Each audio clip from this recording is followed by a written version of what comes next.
Pues bien, amigos, estamos aquí de regreso con esta sección Tiro al Blanco, que ya ha causado pues un gran sentimiento y gran aceptación entre la ciudadanía. Así es que vamos al Tiro al Blanco.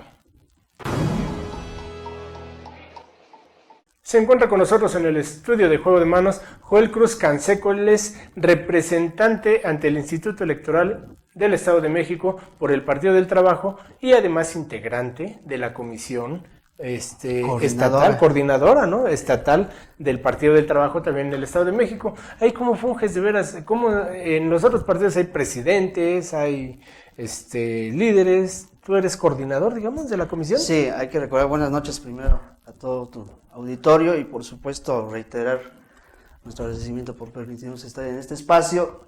Claro, por supuesto, soy coordinador estatal de la Comisión Ejecutiva del Partido del Trabajo del Estado de México, porque nosotros tenemos una dirigencia colegiada. Para los efectos somos 40 dirigentes estatales y de esos 40 dirigentes se elige una comisión coordinadora de 5 personas.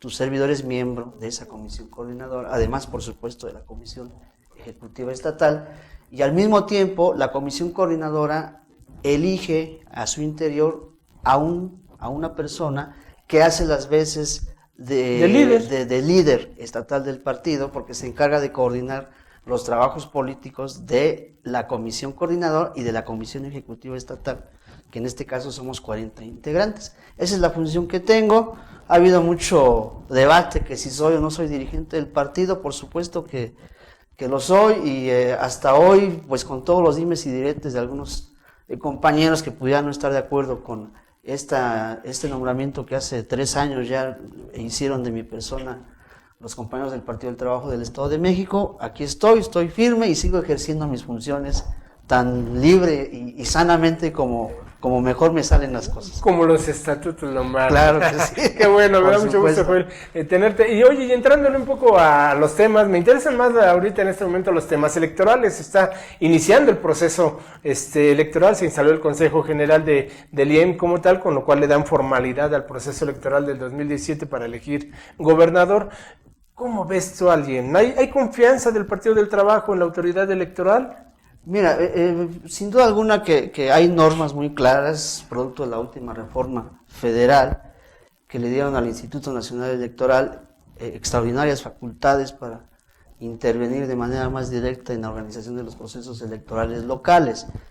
Me parece que el estándar de cómo han venido conduciendo los trabajos ya en un pasado proceso en el 2015, donde ya les correspondió organizar el proceso electoral de presidentes municipales y diputados locales, y ahora estamos en un nuevo escenario para organizar la elección de gobernador. Debo admitir que son muy técnicos, que es un consejo general que no se mete en mayores complejidades.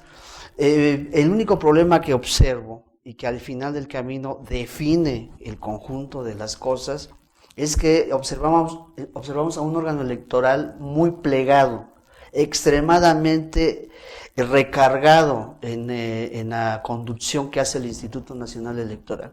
Y esto que deja ver a consejeros electorales que no han terminado de sembrar el arraigo como tal en el Estado de México para poder conducir un proceso electoral que no esté cuestionado, sino porque los resultados electorales nos convenzan a todos. Por el contrario, además de que los resultados electorales sean satisfactorios, nos deben de garantizar un órgano electoral que defienda a cabalidad la autonomía del Estado de México, que entienda que un órgano electoral estatal con recursos estatales opera, y que sin embargo la sinergia con la que actualmente actúan los consejeros, donde fundamentalmente nos dirigimos a su presidente, a Pedro Zamudio, está extremadamente plegado a los intereses del Instituto Nacional Electoral. Hoy una gran parte de la estructura de la nomenclatura fue nombrada por el Instituto Nacional Electoral. Es decir, observamos que poco interés tienen en que sean mexiquenses, que el conjunto de las responsabilidades de más alto nivel las conduzcan funcionarios mexiquenses, quienes son los que mejor conocen al Estado, conocen a la clase política, conocen la gran cantidad de diversidad de opiniones, de credos, de razas, porque el Estado de México es un estado indígena. Y en fin, una nomenclatura muy compleja, aparejada por supuesto con el papel que cada partido político desarrollamos aquí en el Estado. Desde el punto de vista del Partido del Trabajo, entonces, ¿no se ha generado de alguna manera esa sinergia, ese trabajo conjunto entre los dos entes, el INE y el IEM? ¿No ha funcionado hasta este momento? Observamos que no. Nosotros hemos pasado ya por muchos problemas. El Partido del Trabajo, inclusive, he de señalar que a finales del 2015 y principios del 2016 atravesó por una crisis política muy seria. Por supuesto estuvo en duda su registro como partido político nacional, y el órgano electoral estatal, teniendo facultades, teniendo elementos con que poder colaborar con el Partido del Trabajo del Estado de México, hasta que se conociera si se perdía o no el registro, encontramos a un órgano electoral que, por el contrario, estuvo atizando, estuvo negándonos la prerrogativa por la que en ley tenemos derecho, y esto nos genera una serie de problemas estructurales muy graves. Todavía no salimos de los graves problemas económicos a partir de deuda y otros compromisos que se dejaron de cumplir a partir de que no se les entregó la prerrogativa desde el mes de septiembre del año pasado, y que se vino a regularizar hasta el mes de febrero de este año. Entonces, viendo este escenario donde en innumerables ocasiones acudimos con el presidente, con los consejeros, a efecto de que vieran apoyo hacia el Partido del Trabajo, que inclusive no depositaran la prerrogativa a las cuentas del Instituto Nacional Electoral, entre tanto no se tuviese claro cuál iba a ser el destino del Partido del Trabajo, a pesar de que nosotros ya habíamos iniciado inclusive nuestro proceso de registro como partido local. Claro. Y a partir de ahí nosotros teníamos plena garantía de que nuestro partido iba a tener registro local, no íbamos a tener ningún problema en ello. Solamente estábamos pidiendo tregua a efectos de que no se hicieran efectivos los ordenamientos del Instituto Nacional Electoral, porque estaba en proceso de ratificación del registro del partido. Observamos a un órgano electoral sordo, mudo, ciego, que no atendió peticiones no tan solo del PT, sino de otras fuerzas políticas que apoyaron al PT en su momento, y que inclusive había elementos jurídicos suficientes para que el órgano electoral local actuara de manera diferenciada con respecto a los ordenamientos del Instituto Nacional Electoral. No fue así, y finalmente nuestro partido salió avante, consolidamos nuestro registro nacional, evidentemente quedó suspendido el procedimiento para obtener el registro local, y a partir de ahí, bueno, pues, estamos ya empezando a regularizar nuestras actividades. Se dejaron de pagar oficinas, se dejaron de cumplir compromisos de deudas contraídas en el proceso electoral del 2015, y en fin, todos estos problemas que, producto de la incertidumbre en la que estuvimos sometidos como partido, nos generaron una gran cantidad de daño moral, de daño patrimonial, y observamos a un órgano electoral que no tuvo el valor de defender los intereses de una institución política del Estado de México. Y a partir de ahí observo que entonces tenemos un problema muy no tienen arraigo estos consejeros. Tú te quejas de falta de dinero, de que no te depositaron, pero el presupuesto del IEM es ostentoso. O sea, además de que hay un proceso legal que ustedes bien avalaron, el Instituto Electoral tiene un presupuesto y lo debe de destinar como debe ser a los partidos políticos, porque además se presupuesta anualmente. O sea, yo si te voy a entregar prerrogativas, lo hago de una manera anual, no agarro y digo, hoy sí te doy, mañana no, o depende cómo llegue, doy, no. O sea, el presupuesto ahí está, entendemos que para eso sirve la ley, para eso sirve la Constitución, porque desde ahí se derivan la equidad y la forma de dividirlo. Si no mal recuerdo, ¿es 30-70 todavía? Sí, claro. Sí, 30-70, 30 de manera paritaria, claro. 70 en base a los votos que tengan. Así entonces, ¿qué falló? ¿El presidente, el administrador? Hubo una actitud directamente del presidente de no entender el papel que le corresponde en términos del escenario político del Estado de México. A eso voy cuando encuentras un presidente que no tiene arraigo, que no comprende, que no conoce cómo está estructurada la vida social y política del Estado, y que solamente se rige por las etiquetas del Instituto Nacional Electoral. Y esos y otros temas, como los que ahora se están abordando en el actual proceso electoral, han sido orientados total y estrictamente plegados a los intereses del Instituto Nacional Electoral. Y lo que observamos en consecuencia es un órgano electoral sordo, ciego, que aún teniendo argumentos jurídicos sólidos para adoptar una actitud distinta, intentando defender, como lo debiera de hacer, los intereses políticos y sociales del Estado de México, de un órgano electoral que, aunque esté sometido a ciertas reglas al Instituto Nacional Electoral, hay un escenario todavía importante de influencia, y ese escenario es el que tendría que estar defendiendo el actual Consejo General para evitar estos contratiempos, que son muchísimos. El actual órgano electoral se ha metido en muchísimos problemas jurídicos. Apenas el día de ayer, en una sesión del Consejo General, estuvimos abordando cuando menos 3 temas importantes. Cómo se va a organizar el proceso de votación de los mexicanos que viven en el extranjero. Cómo se va a organizar el proceso del conteo rápido y cómo vamos a garantizar que el presupuesto que está destinado hoy para este proceso electoral en curso sea lo más adecuado, lo más cercano al costo que significa organizar una elección en el Estado de México, que es el estado más grande, con el padrón más grande de todo el país. Son 18 millones de ciudadanos con los que actualmente cuenta el Estado, y de ahí son 11 millones de ciudadanos que están en el padrón electoral. A ver, viendo por partes, ¿sienten temor por la situación del voto en el extranjero de los mexiquenses? Al final de cuentas, el ejemplo que tenemos, si no mal recuerdo, es Chiapas, y de repente se autoriza el voto a los residentes de un estado en el extranjero, y llega la elección y zapato, ¿no? O sea, el único que saca votos es el PRI, ¿no? ¿Ustedes sienten temor de esta medida, o cómo la van a tratar de capitalizar, de llevar, no sé, algunos votos para el Partido del Trabajo allá? ¿Qué harían? Mira, nosotros en algún momento manifestamos dudas si había o no la condición técnica de poder organizar un procedimiento para el voto de los mexicanos en el extranjero. Es un asunto que te mandata la ley, cosa que ahí no podemos renunciar a ello.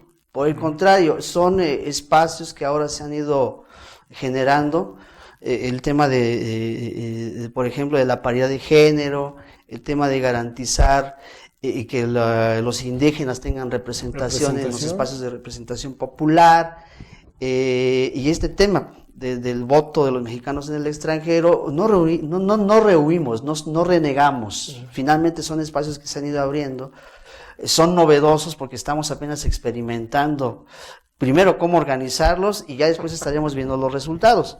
Sin embargo, desde el punto de vista técnico, sí cuestionábamos, por ejemplo, al Consejo General, si había o no capacidad para poder organizar en este proceso el tema del voto en el extranjero. Y la respuesta que encontramos es que porque la ley lo pide y lo exige, hay que hacerlo. No, está bien, no renegamos, está bien, pero ya hay estudios, ya se sabe cuál sería el costo real, ya se midió cuál sería el procedimiento para trasladar los votos, si sería vía electrónica o vía correo postal. En fin, son muchos asuntos que nunca nos los explicaron. Se había planteado una mesa de trabajo para evaluar y a partir de ahí generar un proyecto de generación de la comisión para organizar el tema del voto en el extranjero, sustentado, donde hubiésemos estado todos los partidos políticos de acuerdo, sumando ideas, y hubiésemos armado un proyecto interesante. Ayer lo único que se generó fue la comisión, sin ningún argumento, sin ninguna base, sin objetivos. No tenemos claro qué están pensando. Déjame decirte, nada más para dar un dato, que solo para el tema del presupuesto en este asunto del voto en el extranjero se incorporó en el presupuesto de egresos de este año del Instituto Electoral del Estado 900,000 pesos para boletos de avión. Es el único presupuesto que hay, es el único tema que pusieron en la mesa para designar presupuesto. No hay presupuesto para otras cosas. Y eso no puede solamente ser origen para de los que boletos ustedes, de avión. no hay origen de que ustedes lo puedan impugnar esta situación, porque al final de cuentas el gobierno del estado tiene 8 casas, si no mal recuerdo. Allá Sí, 8 representaciones del gobierno del estado. del gobierno del Estado de México, ¿no? Así es. ¿Y qué van a hacer? ¿Les Pues van a dar llave a todos o nada más el PRI va a tener Bueno, la llave de la entrada o qué va a pasar, no? Ese es un tema interesante. A ver, pues, el problema es que, por ejemplo, ¿a dónde se va a llevar a cabo el proceso para la emisión del voto? Emisión del voto. Ese es un la asunto. recepción. Son alrededor de 52 consulados que ya tenemos certificados en Estados Unidos, pero no solamente es el voto de los mexicanos en Estados Unidos. También hay otras ciudades importantes donde también hay un buen número de mexicanos, Claro. y que a partir de ahí tendremos que decir cuántos mexiquenses hay, cuántas solicitudes para credencializarse hay en los diferentes puntos donde hay interés de mexiquenses por votar. Es muy complejo el tema. Entonces, aquí se está orientando solamente en función de la población que existe en Estados Unidos. No tenemos certeza cuántos mexiquenses hay, cuántos mexiquenses ya hicieron su petición para obtener su credencial de elector y cuántos de ellos tendrían pensado votar. No tenemos un estimado real. En consecuencia, creo que esta comisión nace bofa, sin idea, sin proyecto, pero bueno, pues ya tendremos el espacio para debatir este asunto y ver qué propuestas hay y cuál será la ruta y cómo buscar que haya un mejor provecho para esta comisión y pues apostarle a que muchos mexiquenses quieran votar. Por último, para cerrar este bloque, se entiende que la democracia es cara, ¿no? Pero el presupuesto que está pidiendo el IEM para el próximo año son más de 2.500. Más de 2.300 300 millones de pesos, ¿no? ¿Se justifica? O sea, la gente tiene que gastar tanto en su autoridad electoral para que lleve a cabo un proceso que a final de cuentas no es confiable, para que termine en tribunales, como siempre, para que los partidos queden inconformes. ¿Es válido tanto presupuesto para esto? Mira, la calidad de un proceso electoral se corona cuando una gran cantidad de ciudadanos acude a votar. Hoy el gran reto es que el presupuesto que actualmente está solicitando el Instituto Electoral del Estado sea acorde con el enorme propósito de que mucha gente vote, de que superemos una inercia ya muy común de que un muy bajo porcentaje de ciudadanos acude a las urnas. Esperemos que hoy sea al revés. La democracia no la podemos medir en pesos y centavos. Por supuesto que sí ofende que los órganos electorales tengan presupuestos tan altos. El gran propósito que en algún momento el Instituto Nacional Electoral es que, por ejemplo, promovió, ¿cuánto gana un consejero? Es que iban a ser elecciones más baratas, pero se suponía que más baratas en función de que el INE iba a absorber todos los procesos locales, iba a absorber a todos los órganos electorales locales, y a partir de ahí, pues no sé en qué lógica se supondría que eso iba a abaratar las elecciones. Pues los órganos electorales locales no pueden desaparecer porque están por mandato del ley y están en función de la autonomía y del federalismo que opera en México. Entonces, cada estado es responsable de organizar sus propias elecciones. Entonces, de entrada ahí están faltando a su palabra. No sé en qué cabeza cupo la idea de que porque el INE iba a organizar las elecciones en el Estado de México iban a ser más baratas. Si para ello tiene que ocupar al organismo electoral local y la estructura además y a que su tiene, estructura, ¿no? Para poder conducir el proceso. En consecuencia, pues de entrada ahí vemos que hay, yo creo que fue más fetichismo. ¿Cuál es la dieta de un consejero? Más o menos aproximadamente. La dieta de un consejero. Entendemos que son en sueldo alrededor de 90,000 pesos. ¿Mensuales? Y, no, perdón, 140,000 pesos mensuales. Mensuales. Y aparte, pues otras prestaciones, que esas pues no las conocemos. Ahora sí que esas se las dejo a ustedes y a ti. Para investigarlas y checarle ahí el presupuesto. A la página de transparencia y le revises. Mira, le vamos a pedir a Transparencia un poco que nos ayude con esta situación, pero también le vamos a preguntar al presidente Pedro Zamudio cuánto es el costo de esto. Ahorita vamos a hacer una pausa, regresamos y platicamos un poquito acerca de la cuestión política del Partido del Trabajo, cómo se está llevando a cabo el proceso, cómo lo ven ellos, qué acciones están tomando. Regresamos en un momento, vamos a hacer una pausa.